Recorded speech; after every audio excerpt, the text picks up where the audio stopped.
Assalamualaikum warahmatullahi wabarakatuh. Alhamdulillah, alhamdulillah wa kafa, wassalatu wassalamu ala habibina al-mustafa nabiyyina Muhammadin wa ala alihi wa ashabihi wa man iktafa. Asyhadu an la ilaha illallah wahdahu la syarika lah wa asyhadu anna Muhammadan abduhu wa rasuluhu la nabiyya ba'dah. Amma ba'du, faya ayyuhal muslimun wal muslimat rahimani wa rahimakumullah. Jamaah sekalian, bapak-bapak, ibu-ibu serta saudara-saudaraku sekalian yang saya hormati dan saya muliakan. Alhamdulillah, kesempatan pagi hari ini kita kembali bisa berkumpul bermajelis di salah satu rumah dari rumah Allah Subhanahu wa taala ini, di mana Allah Subhanahu wa taala masih memberikan begitu banyak nikmat dan karunia kepada kita semua. Nikmat kesehatan dan juga nikmat kesempatan di antaranya, sehingga kita bisa melangkahkan kaki-kaki kita untuk menghadiri majelis ilmu di pagi hari ini. Dan tentunya nikmat taufik dari Allah Subhanahu wa taala ini yang tidak akan bisa dibandingkan dengan apapun. Dengan taufik tersebut, hati kita tergerak untuk melakukan ketaatan.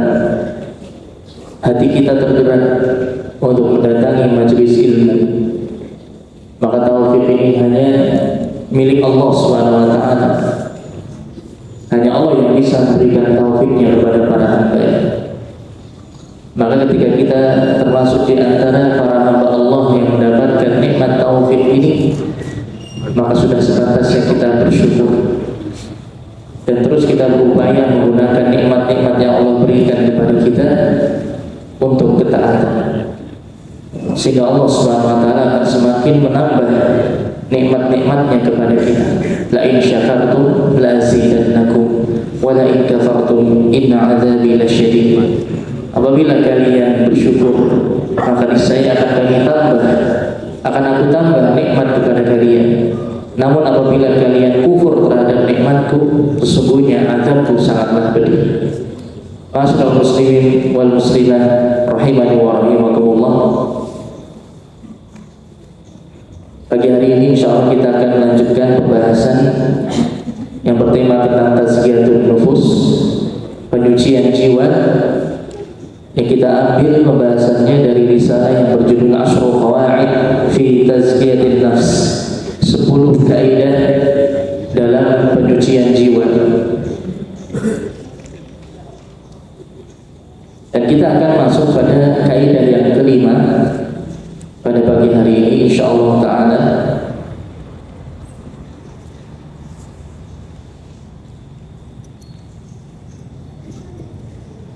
Disebutkan oleh penulis yaitu Asy-Syaikh Abdul Razzaq hafizahullah taala, kaidah yang kelima atau perkara yang kelima yang harus kita perhatikan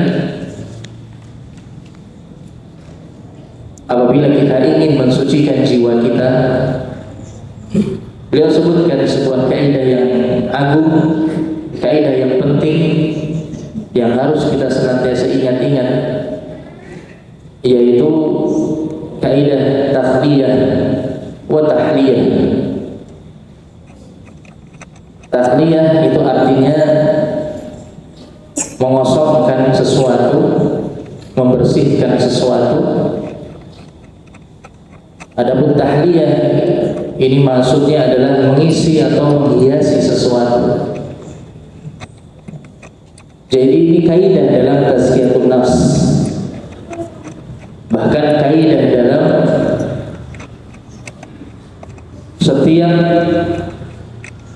pendidikan dalam agama Islam, atau yang disebut dengan tarbiyah dalam agama Islam, di mana dikenal istilah dalam dakwah Islam. Di dalam Islam mengajarkan nilai-nilai kebaikan kepada umat manusia. Ada istilah dinamakan dengan tasfiyah wa tarbiyah. Tasfiyah itu artinya membersihkan, dan tarbiyah artinya mendidik, melatih. Jadi maksudnya di sini jamaah sekalian rahimani wa rahimakumullah, kaitannya dengan takhliyah wa tahliyah. Ketika kita ingin mensucikan jiwa kita, maka terlebih dahulu yang harus kita lewati tahap yang pertama adalah takhliyah, mengosongkan jiwa kita, membersihkan jiwa kita.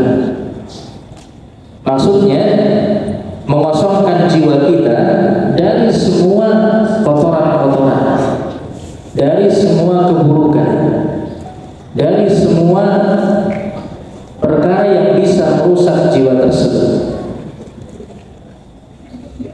Kemudian setelahnya tahap berikutnya adalah tahliyah, mengisi dan menghiasi jiwa tersebut dengan kebaikan. Maka ini dua tahapan, dua kaidah, dua prinsip yang harus kita perhatikan. Kalau kita tidak mewujudkan keduanya, maka tidak akan bisa terwujud yang namanya tazkiyatun nafs, kesucian jiwa. Sebagaimana suatu wadah air, saya gelas itu kalau dalam keadaan kotor, itu mau kita tuang minuman selezat apapun, minuman sesegar apapun, minuman seenak apapun, kalau dituang ke dalam gelas yang kotor, ya tidak akan bermanfaat, tidak akan ada yang mau minum. Akhirnya sia-sia apa yang dituangkan ke dalam gelas tersebut. Ketika dalam keadaan gelas tadi masih dalam keadaan kotor, begitu pula jiwa kita. Kalau jiwa kita itu masih dalam keadaan kotor, masih dalam keadaan belum bisa, belum layak untuk menerima kebaikan, maka tidak akan bermanfaat kebaikan sebanyak apapun yang diberikan kepadanya, yang berusaha untuk dimasukkan ke dalamnya. Maka demikianlah hakikat dari pensucian jiwa. Maka di sini jelaskan oleh Syekh Abdul Razak rahimahullah taala, inna haqiqatat tazkiyah, sesungguhnya hakikat dari tazkiyah, dari pensucian jiwa adalah takhliyatun nafs awalan. Yang pertama, mengosongkan jiwa, bitathhiriha 'anil radha'il wal ma'asi wal dhunub, yaitu dengan membersihkannya dari semua perkara-perkara yang rendah, dari semua perkara-perkara yang tercela, dari semua kemaksiatan, dari semua dosa-dosa. Ini tahapan yang pertama. Tsumma tahliyatuha ba'da dzalika bi fi'li ta'ati wal qurbat. Kemudian tahap berikutnya, tahap yang kedua adalah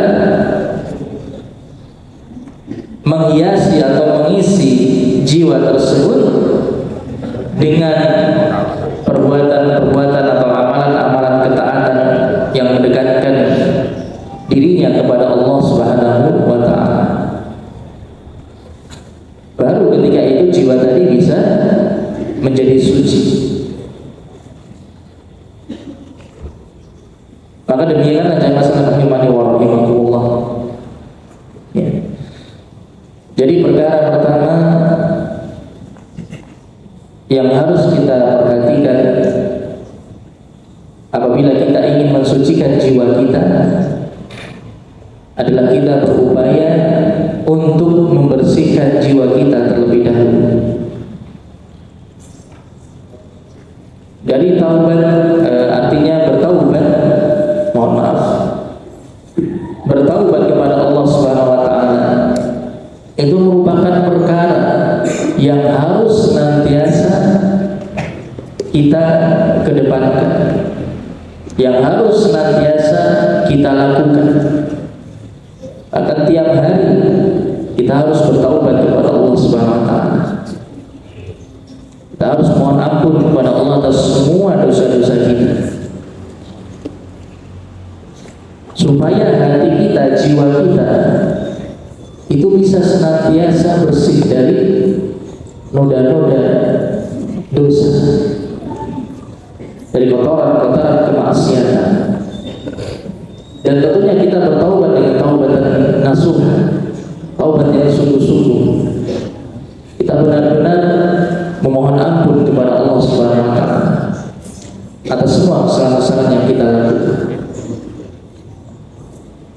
Kemudian setelahnya baru kita upayakan untuk mengiringinya dengan amalan-amalan ketaatan, yang dengannya kemudian jiwanya tadi bisa menjadi bersih dari semua keburukan dan akhirnya diisi dan dihiasi dengan kebaikan.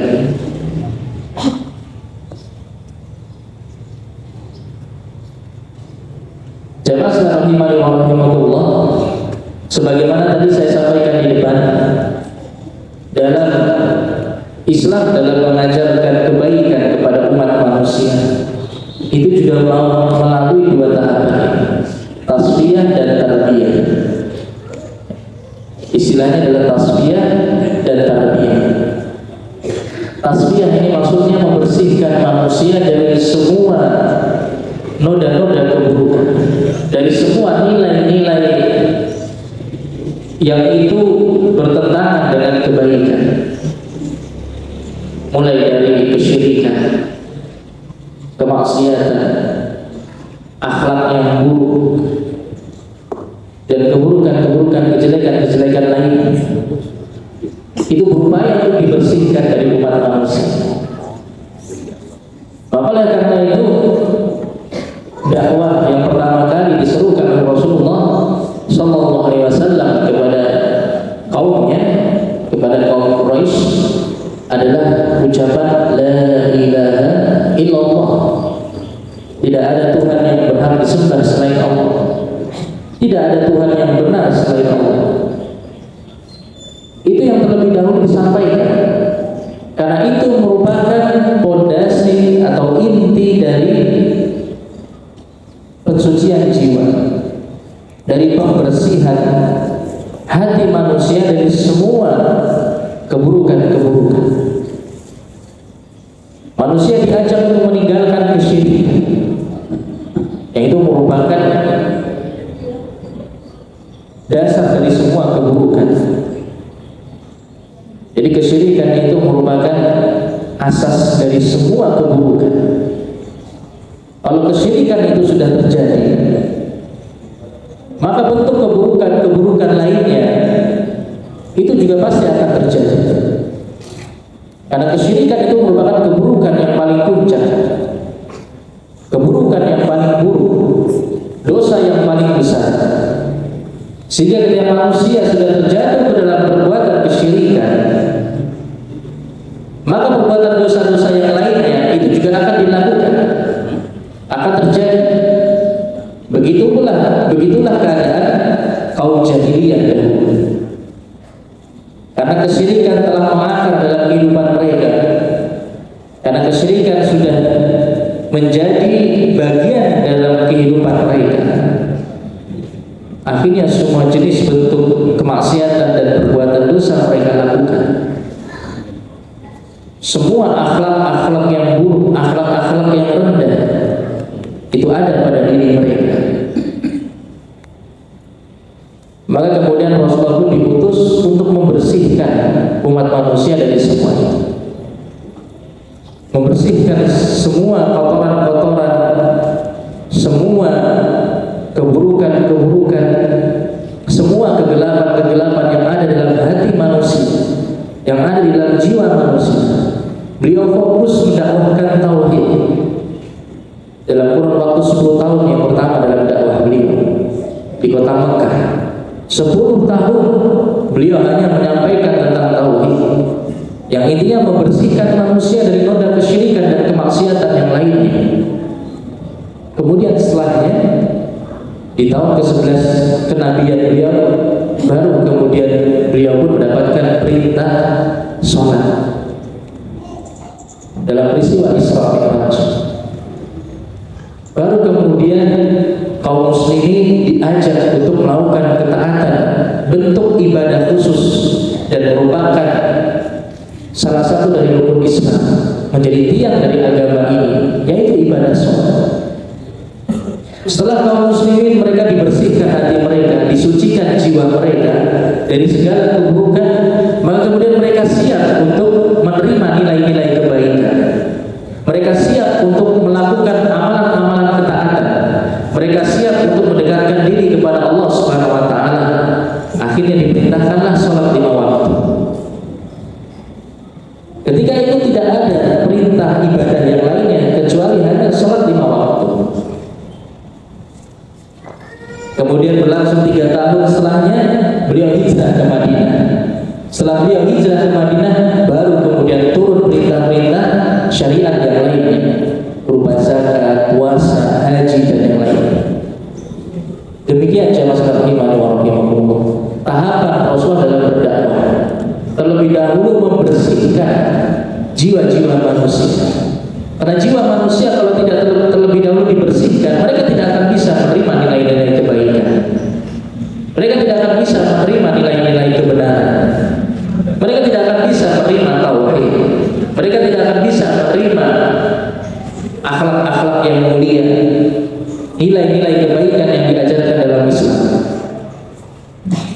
Maka ini pentingnya kita terlebih dahulu berusaha untuk membersihkan jiwa kita dari semua keburukan.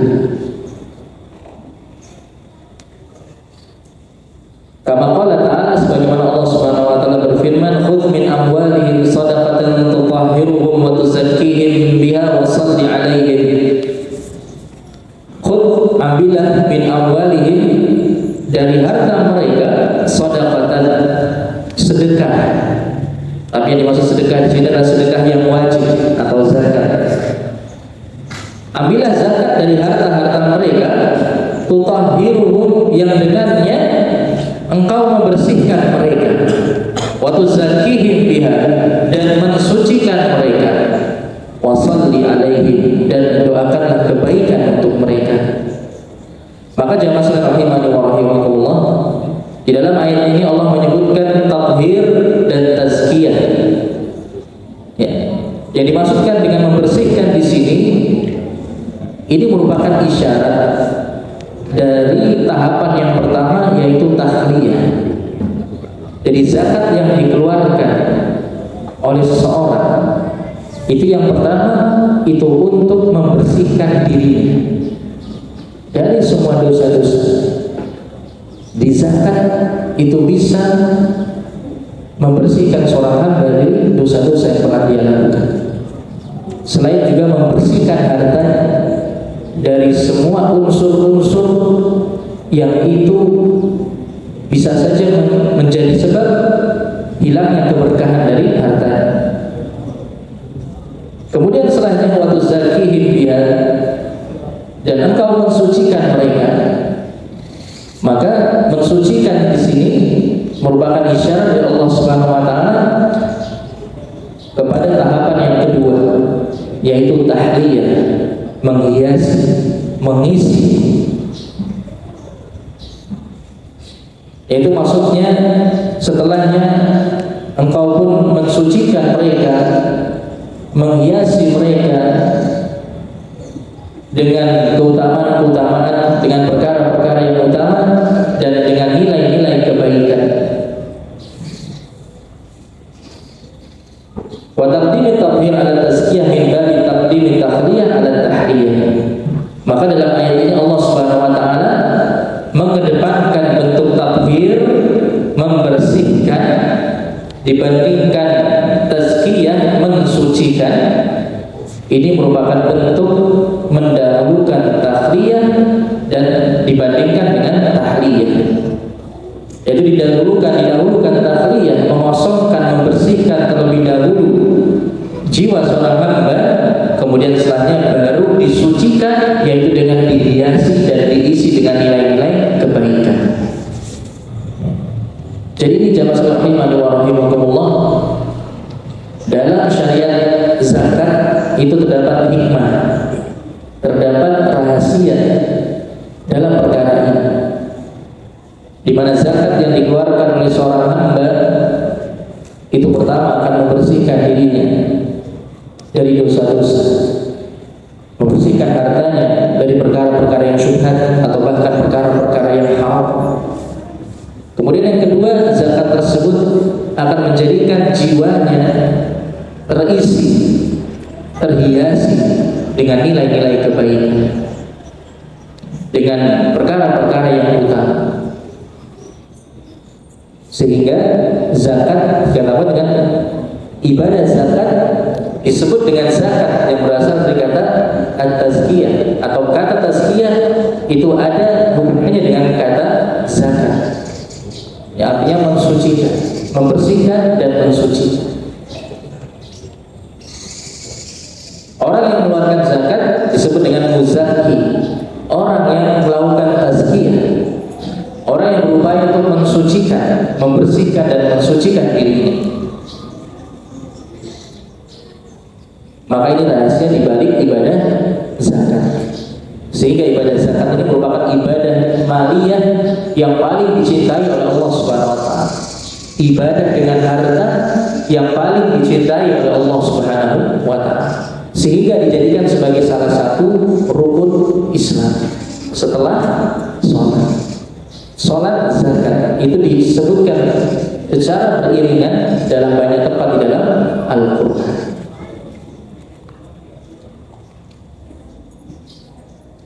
Kemudian jemaah rahimani wa rahimakumullah, kemudian beliau jelaskan selanjutnya, fala budda liman arada tazkiyata nafsihi an yuqli'a awwalan 'anil dhunub wal athar allati tufsidul qalb. Maka sudah seharusnya bagi siapapun yang ingin mensucikan jiwanya, untuk dia terlebih dahulu memutus dirinya dari semua dosa-dosa, dari semua kemaksiatan-kemaksiatan yang itu bisa merusak hatinya, yang bisa merusak jiwanya. Ini yang harus dilakukan terlebih dahulu. Jadi kita berupaya untuk memutus diri kita dari semua maksiat dan perbuatan-perbuatan dosa. Wa tahjibu anhu nurul hidayah wal iman, dan bisa menghalangi hati dan jiwanya dari cahaya hidayah dan cahaya keimanan. Inilah dosa. Bahayanya dosa ketika dilakukan oleh seorang hamba, maka dosa tersebut bisa menghalangi dirinya dari cahaya hidayah dan keimanan. Dan masyaallah muslimin wal muslimat rahimani wa rahimakumullah, tentunya tidak ada di antara kita yang terjaga dari perbuatan dosa, yang maksum, yang tidak pernah melakukan kesalahan, yang tidak pernah melakukan dosa. Tentunya tiap-tiap dari kita itu pernah melakukan perbuatan dosa, pernah melakukan kesalahan, pernah bermaksiat. Bahkan mungkin tiap hari kita melakukan perbuatan dosa. Karena Allah sendiri yang menyatakan, ya ibadi innakum tukhti'una bil-laili wan-nahar. Wahai para hamba, sesungguhnya kalian senantiasa melakukan kesalahan siang dan malam. Kita ini hamba-hamba Allah yang senantiasa terjatuh dalam perbuatan dosa. Setinggi apapun ketakwaan yang kita miliki, kita masih akan terjatuh dalam perbuatan dosa. Karena di antara hikmah dari semua itu, kenapa Allah ciptakan manusia dalam keadaan dia akan senantiasa terjatuh dalam perbuatan dosa, agar mereka senantiasa kembali dan bertaubat kepada Allah Subhanahu wa taala. Wa na'firu dzunuba jami'an, dan aku Allah Subhanahu wa taala akan mengampuni semua dosa. Maka karena itu jamaah iman wa rahmatullah, kita ini bukan malaikat yang tidak pernah bermaksiat, namun kita juga bukan syaitan yang tidak pernah taat kepada Allah. Akan tetapi kita adalah hamba-hamba Allah al-khatta'un, yang senantiasa melakukan kesalahan. Akan tetapi hendaknya kita iringi dengan sifat berikutnya, at-tawwabun, senantiasa bertaubat kepada Allah Subhanahu wa taala. Maka jadilah kita hamba-hamba Allah yang al-khatta'un at-tawwabun, yang sering terjatuh dalam perbuatan dosa, yang walaupun sering terjatuh dalam kesalahan, tapi kita senantiasa bertaubat kepada Allah Subhanahu wa taala. Ini merupakan tugas kita sepanjang umur kita, sepanjang hidup kita, untuk senantiasa bertaubat, mohon ampun kepada Allah Subhanahu wa taala. Maka tiap hari jangan pernah kita lupa untuk bertaubat kepada Allah Azza wa Jalla. Jangankan kita, Nabi kita saja, Nabi Muhammad SAW, beliau senantiasa beristighfar, bertaubat kepada Allah tiap hari. Maka disebutkan beliau beristighfar mohon ampunan kepada Allah tiap harinya sebanyak 75 kali. Dalam riwayat yang lainnya 100 kali.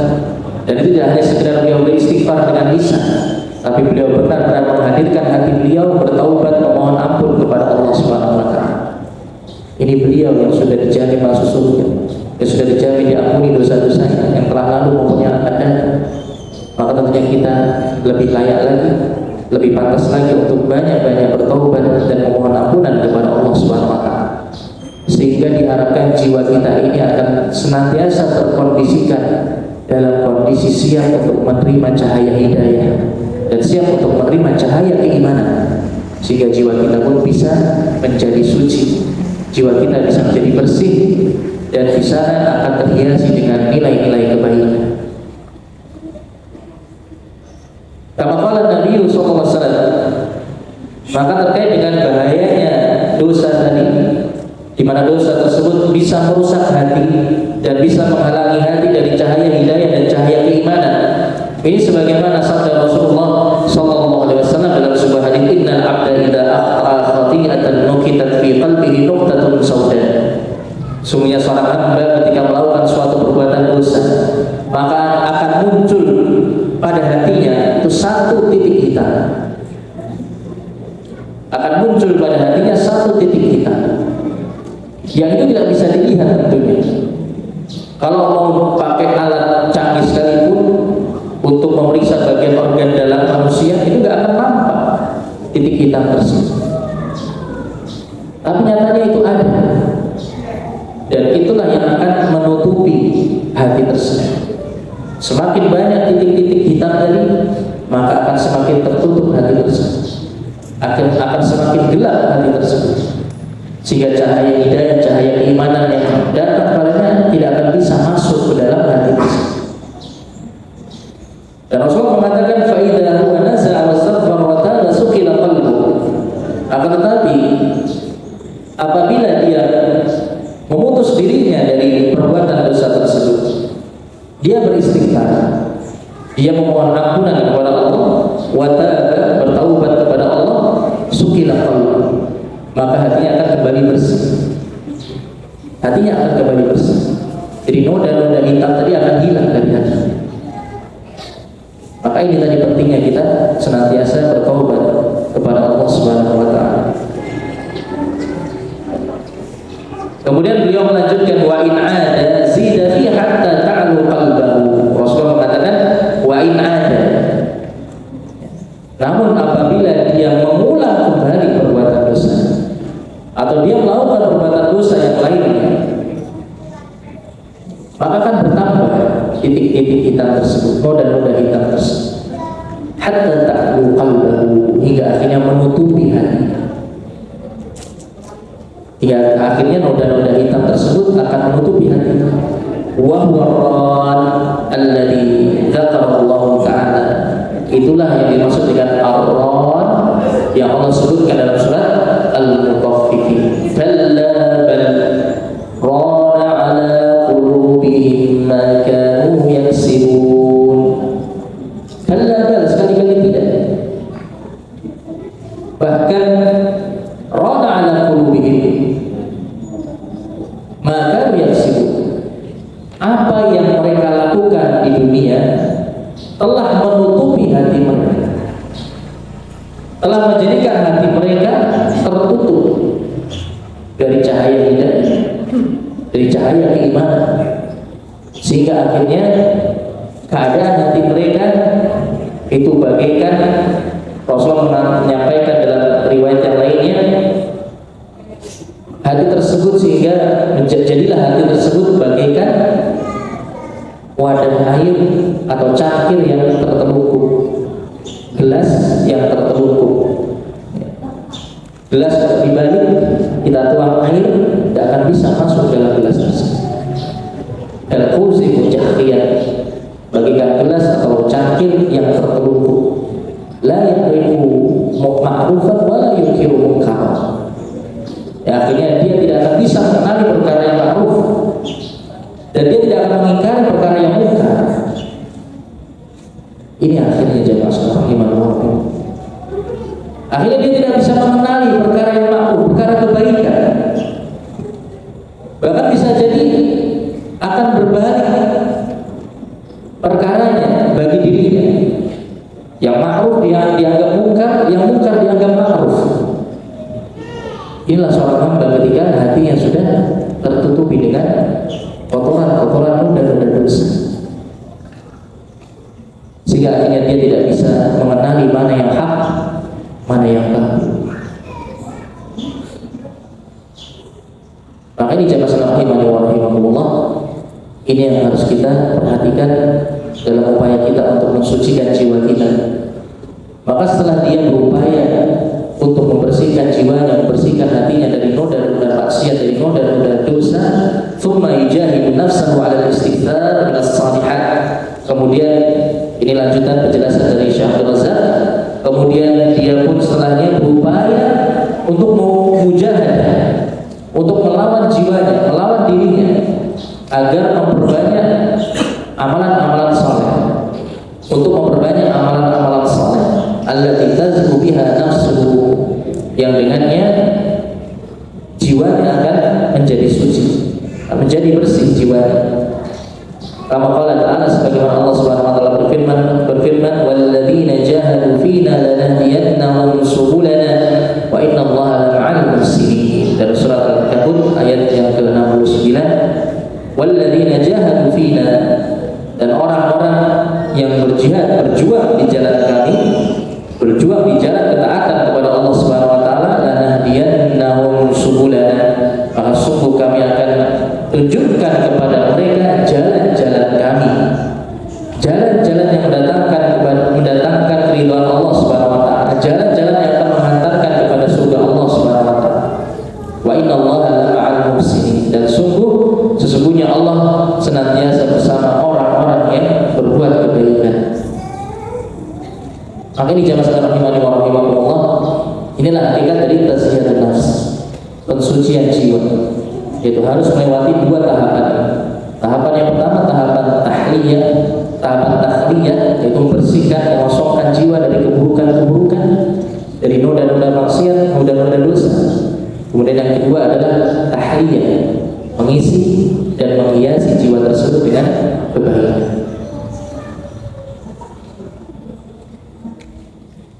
Maka Syekhul Islam Ibnu Taimiyah rahimahullah taala beliau mengatakan falihada at-tazakki yajma'u hada wa hada.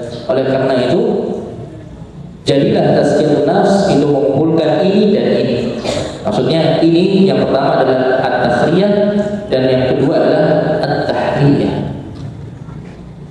Tidak akan bisa seorang hamba langsung lompat ke tahapan yang kedua, langsung dia berupaya mengisi, menghiasi jiwanya dengan nilai-nilai kebaikan, dengan amalan ketaatan, dengan amalan-amalan yang bisa mendekatkan dirinya kepada Allah Subhanahu wa taala, tanpa dia memperhatikan untuk mengosongkan atau membersihkan jiwanya dari noda-noda dosa, dari kotoran-kotoran maksiat. Jadi jamaah sekalian rahimahullah, jangan pernah kita tertipu dengan diri kita sendiri. Banyak orang yang mereka tiap hari melakukan amalan-amalan ketaatan, sholatnya rajin, akan puasa sunnah, sholat sunnah, bersedekah, amalan-amalan ketaatan yang lain. Tapi dia lupa untuk bertaubat kepada Allah SWT. Dia lupa akan semua dosa-dosanya. Bahkan mungkin karena dia menganggap dirinya tidak pernah terjatuh dalam perbuatan dosa, akhirnya dia ujub terhadap diri, dia takjub terhadap diri, dia bangga terhadap diri. sedangkan sebenarnya itu merupakan di antara bentuk dosa yang paling besar di hadapan Allah Subhanahu wa taala. Ya, sudah ada kesombongan dalam diri seorang hamba. Bukankah iblis tidak mau sujud kepada Nabi Adam karena kesombongan? Allah Subhanahu wa taala pertama kali dimaksiati, didurhakai karena kesombongan. Maka jangan pernah kita menjadi seorang hamba yang sombong di hadapan Allah Subhanahu wa taala. Lihat bagaimana Rasulullah, beliau saja senantiasa beristighfar kepada Allah. Itu yang beliau contoh. Itu pula yang kemudian dicontoh oleh para sahabat radhiyallahu anhum ajma'in. Mereka adalah orang-orang yang paling banyak bertaubat dan beristighfar kepada Allah Subhanahu wa taala. Tidak pernah mereka merasa aman terhadap dirinya. Umar bin Khattab walaupun sudah dijamin surga oleh Rasulullah, bahkan pernah Rasulullah menyampaikan ketika peristiwa Mi'raj, Rasulullah di dalam surga melihat istana milik Umar bin Khattab. Kemudian beliau sampaikan kepada Umar. Tapi setelahnya maka kemudian Umar merasa, oh saya sudah jelas masuk surga, berarti saya mau melakukan apapun terserah saya. Dan beliau tetap terus berupaya di atas ketaatan. Bahkan beliau senantiasa mengkhawatirkan akan muncul kemunafikan dalam diri beliau. Itu keadaan para sahabat dahulu seperti itu. Dia pernah mengatakan kalau seandainya terdengar suara dari langit bahwasanya semua manusia di dunia ini masuk surga kecuali satu orang, maka saya khawatir itu adalah saya. Itu Umar bin Khattab radhiyallahu anhu. Demikianlah jemaah, ketika seorang hamba jiwanya itu sudah bersih, keadaannya seperti ini. Dia bukan merasa aman dari perbuatan dosa, dia bukan merasa aman dari hukuman Allah, tapi justru dia senantiasa merasa khawatir terjatuh ke dalam perbuatan dosa dan senantiasa merasa khawatir terjatuh ke dalam hukuman Allah Subhanahu wa taala. Maka seringkali justru seorang hamba ketika dia merasa ujub, merasa bangga terhadap dirinya, merasa takjub terhadap dirinya, itu justru disebabkan karena dosa-dosa yang dia lakukan, yang tidak dia sadari, yang tidak dia perhatikan, sehingga akhirnya dia pun terhalang dari bertaubat kepada Allah Subhanahu wa taala. Ibnu Qayyim rahimahullah taala dalam kitab beliau Ad-Da'wah menyebutkan di antara pengaruh buruk dari perbuatan dosa adalah tud'ifu iradat taubah, akan melemahkan keinginan untuk bertaubat. Subhanallah. Itu di antara pengaruh buruk dari perbuatan dosa, bisa melemahkan keinginan untuk bertaubat dalam diri seorang. Semakin banyak maksiat yang dia lakukan, semakin melemah keinginannya untuk bertaubat. Kalau sudah seorang hamba tidak memiliki keinginan untuk bertaubat, maka bagaimana dosa-dosanya akan diampuni oleh Allah SWT? Bagaimana dia akan mensucikan jiwa? Bagaimana jiwanya akan menjadi suci kalau dia tidak menyadari akan semua dosa-dosa yang dia miliki? Maka ini pentingnya kita senantiasa menyadari bahwa kita adalah hamba-hamba Allah Subhanahu wa taala yang senantiasa terjatuh ke dalam kesalahan, senantiasa terjatuh dalam perbuatan dosa, sehingga kita pun memperbanyak taubat kita dan memperbanyak istighfar kita kepada Allah Subhanahu wa taala. Demikian jemaah sekalian rahimani wa rahimakumullah, apa yang bisa kita pelajari pada kesempatan pagi hari ini. Alhamdulillah kita selesai dari kaidah yang kelima. Insyaallah pertemuan berikutnya kita akan masuk kaidah yang keenam. Mudah-mudahan apa yang kita pelajari bisa bermanfaat bagi kita semua, dan semoga Allah memberikan taufiknya kepada kita agar kita bisa mengamalkan ilmu yang telah kita pelajari. Itulah yang terpenting, ilmu itu menuntut untuk kita amalkan. Ilmu tanpa amalan itu bagaikan pohon yang tidak berbuah, tidak akan bisa diambil manfaatnya. Mungkin sebelum saya tutup ada pertanyaan terkait pembahasan tadi. Mungkin ada yang belum jelas, masih ada waktu 5 menit. Monggo Bapak-bapak, kalau ada yang mau bertanya. Bapak Ibu-Ibu, ada pertanyaan? Kalau tidak ada pertanyaan, saya justru bersyukur berarti telah sudah jelas pembahasan. Alhamdulillah. Bagaimana? Jadi yang pertama tahliyah pakai kha, tahliyah. Yang kedua tahliyah pakai ha. Tahliyah. Jadi tahliyah pakai kha yang pertama, kalau yang kedua tahliyah pakai ha. Jadi bedanya cuma satu huruf, kha sama ha. Sambut? Ya, sambut. Monggo kalau misalnya ada lagi.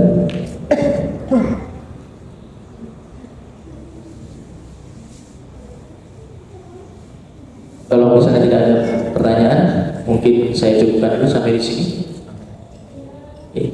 Mudah-mudahan apa yang kita upayakan pada pagi hari ini bisa memberatkan timbangan amal kebaikan kita di akhirat nanti dan jadi sebab kita dimasukkan ke dalam surga Allah Subhanahu wa taala. Allahumma amin. Aqulu qouli hadza wa astaghfirullah li wa lakum wa lisa'iril muslimin. Alhamdulillahirabbil alamin.